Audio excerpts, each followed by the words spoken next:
Right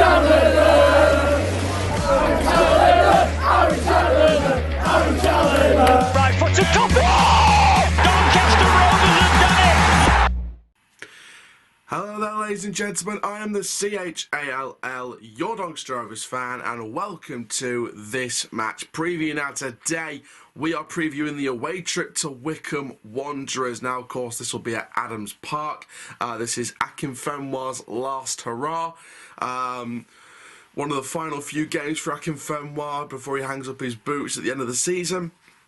And of course, the last time he'll play against or involved in a match against Doncaster Rovers, of course, one of his former teams. So we're going to be doing this celebration on the day. So it'd be nice to see Akinfenwa and, you know, see what he does. Hopefully he doesn't score in the game because we need the 3 points, but you get what I mean. Hopefully it is a day to remember for all the right reasons and not the wrong ones. But before we get started, make sure you do like the video if you've loved it, comment down below your thoughts and opinions, subscribe if you're new around here, click the notification bell so you never miss a YouTube video. We're going to get straight into this one. So, first of all, I think there's something we need to be discussing here, and it's something that popped up today on social media. Well, not today, sorry, the day before, where I'm pre-recording this. John Bostock is playing in a charity match with Cal the Dragon. We all know Cal the Dragon.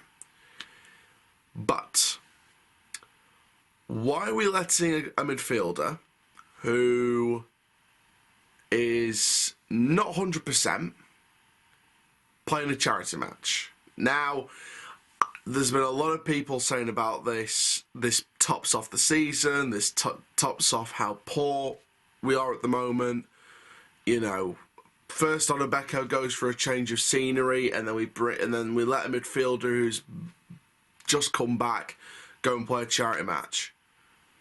I mean, I'm all for charity matches, but when you're in a relegation battle and you're one of the stronger players that we need, and we need you 100% fit, it's a bit of a risk. Even though the cause is good, it's a bit of a risk. Unless he's not getting much game time. If he's only getting like a 20-minute, half an hour run out, you know, just to get himself some fitness, then fair play. But I don't know, something's a bit off about the situation. I think a lot of people have been saying it's a bit off about the situation. But, you know, hey-ho, we move on. Whether he comes back for Saturday or not, we don't know.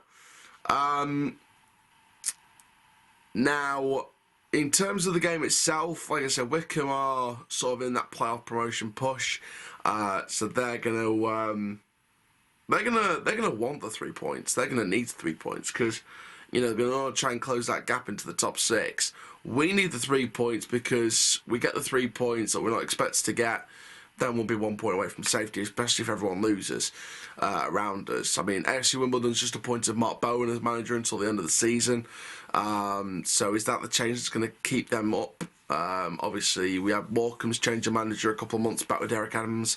Obviously, Fleetwood are still in a bit of a downward spiral. Crew's still losing. Gillingham's rejuvenated. I think they could be safe now under Neil Harris, so it could be literally 5 teams left in the fight. And yeah, it's a weird one. It's a really weird one, but I feel like, you know, I said after the game against Charleston, I think we're down. It'd be nice if we won on Saturday, but I really don't see it. I really, really don't. But let's get into this predicted starting 11. And it goes as follows. I've gone with the 3 at the back. I've gone with the 3-4-2-1. I don't believe that Bostock will be back. I believe Galbraith will be back from international duty. And I don't think Smith will be fit enough. I don't think Smith will be fit enough. Now, the reason why I don't think Smith will be fit enough is because obviously he came off in the Charlton game with a dead leg. Obviously, it's uncertain at the moment whether he will be fit enough. Him and a couple of other players do face fitness tests today or the day of the game, the Saturday. So we will see exactly what happens. But overall, you know, I'd be very worried. I'd be quite worried, especially in terms of selection. You know, I think that you know, there is some quality players in there, but I just don't feel like there's enough quality to warrant the entire selection, if you get what I mean. But let's go into the predicted lineup anyway. So I've gone with Jonathan Mitchell in goal. I think that's a fairly given possibility. I think that, again, he's earned his spot. We've not seen... It feels like Lewis Jones ain't the number one anymore. It sort of feels like Jonathan Mitchell's the number one. What does this mean about Lewis Jones with his contracts and that? I don't know. Back three of Olowu, Williams and Younger. I think that's a fairly given for me personally. I've gone with Jackson and Noyle as wing backs. Probably three at the back. Probably going to be 5-3-2. Knowing us. Then I've gone with the midfield of Galbraith and Clayton with Rowe at cam. And then I've gone with Josh Martin and Rio Griffiths up front. So that is my predicted lineup. Obviously, that could change once we get more news from when the team lineup comes out tomorrow. As you're watching this tomorrow. So yeah, let's get into my predicted scoreline then to end the video. I don't think we'll win this one. When I think Wycombe have gone on like a run of a good few games now where they haven't not scored a goal at home. I think they're unbeaten in 3 as well. I think it's either overall or at home. I think they're unbeaten in 3 somewhere along those statistics. And we've not won a game the entire past month. And we've not scored a goal in the last few games. So, we seriously, I seriously doubt we'll win this one. I really, really don't. I'm going to go with a 2-0 defeat. It's going to be simple, yet satisfying for Wycombe fans, but not satisfying for us, I think.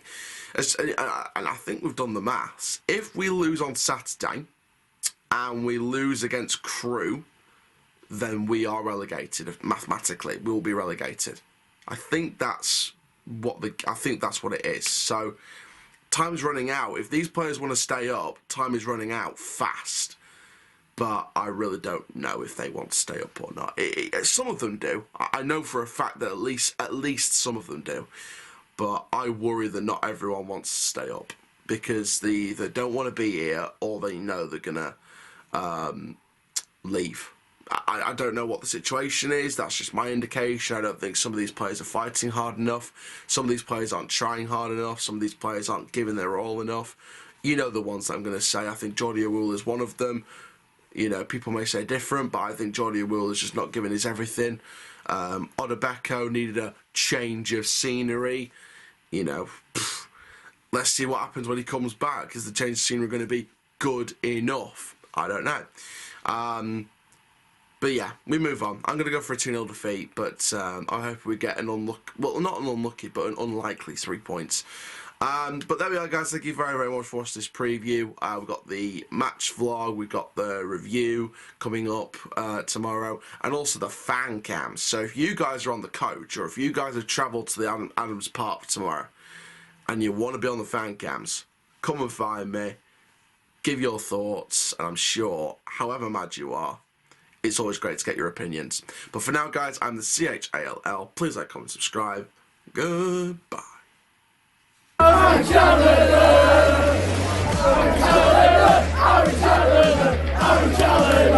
foot to top it!